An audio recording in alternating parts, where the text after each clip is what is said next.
ሰላም ጋይስ እንዴት ናችሁ? ዛሬ የመጣሁት የተሰማኝን ነገር ለአመታቶች የደበቅኩትን ሚስጥር ለነገራችሁ ነው የመጣሁት። አይኑ ሪሌሽንሺፓችን ድብቅ ነበር፣ ኦፊሻል አላደረግነው። እሱም የኔ ጥፋት ሊሆን ይችላል አይሆንም ይችላል አላቅም። ሜቢ አሁን ማወራላችሁ ወሬ ብዙ ወሬ ስላለ ነው። እና ከጆን ዳንኤል ጋር ሪሌሽንሺፕ ውስጥ ነበርኩኝ። ግን ሪሌሽንሺፕ ውስጥ ሆነን ጸባችን ነበር የሚበዛው። በጣም ነበር የሚያሰቃየኝ፣ በጣም ነበር የሚመታኝ፣ በጣም ነበር የሚያስፈራራኝ።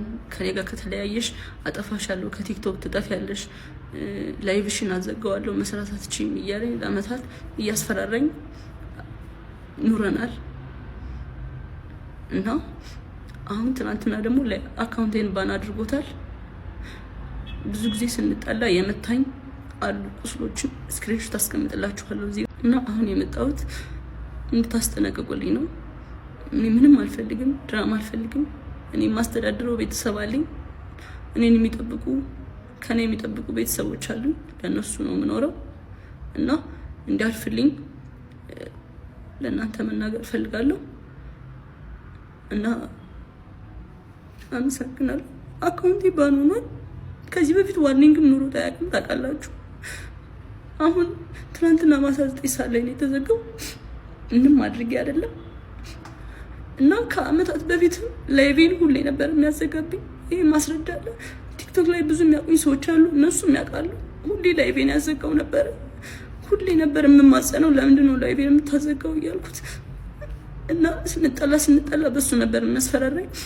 ላይቬን እያዘጋ ነበር የሚያስፈራራኝ። ምንም አታመጭም እያለኝ። ይሄንን እናቱም ታውቃለች፣ እህቱም ታውቃለች፣ ሁሉም ቤተሰቦቹም ያውቃሉ እኔን አቢዩዝ እንደሚያደርገኝ። እና አሁን የመጣሁት በቃ እንዲጠነቀቅልኝ፣ እንዲያርፍልኝ፣ እንድታሳርፉልኝ ነው። አመሰግናለሁ። ቤተሰቦች ቀድሞ ያለቀሰ ሁሉ ተበዳይ አይደለም።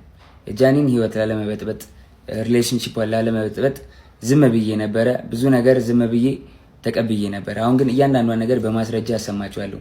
ይሄ ጎንደር ሆና ደውላ ያወራች ነው። ስሙትና ቀጥላለሁ።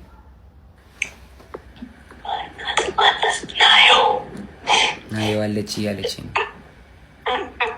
ራቁቷን ስለሆነች ቪዲዮ ላይ ቪዲዮን አላሳይም። በደምብ ስሙት። ቤቴ ነኝ።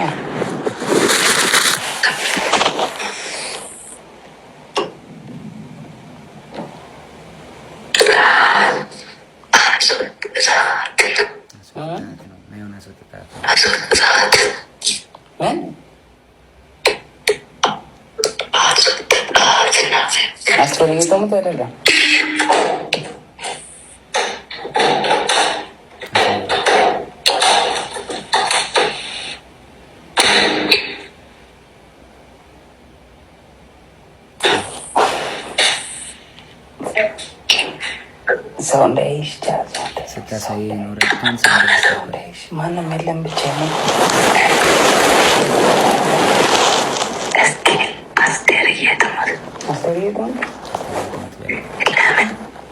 አሁን የገባሁት ሆስፒታል አይቆይም ወደ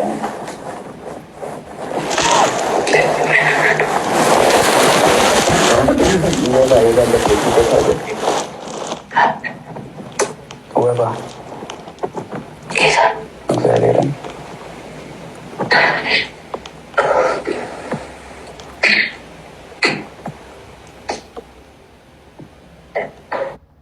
ስለረዘመ ቀጣዩን ፓርት ደግሞ ቀጣይ ቪዲዮ ላይ ያሳያችኋለሁ። ቤተሰቦች እውነቱ እንዲወጣ ስለማይፈልጉ ሪፖርት ስለሚያደርጉት ሁላችሁም ኮፕሊንግ አድርጉት። ጎንደር እንግዲህ ከፍቅረኛዋ ጋር ሆና ያወራች ነው። ይሄ እሱ ሳሎን ሆኖ እሷ ሽንት ቤት ተደብቃ ይመጣል። እሱ መጨረሻ ላይ ራቁቴ ነው ሰው እንዳይመጣብኝ ስለማልኳት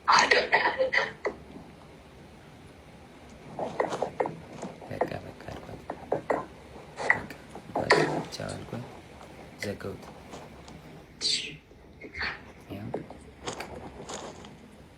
ተዘጋ ስልኩ ጋይስ። እና እውነታው ይሄ ነው።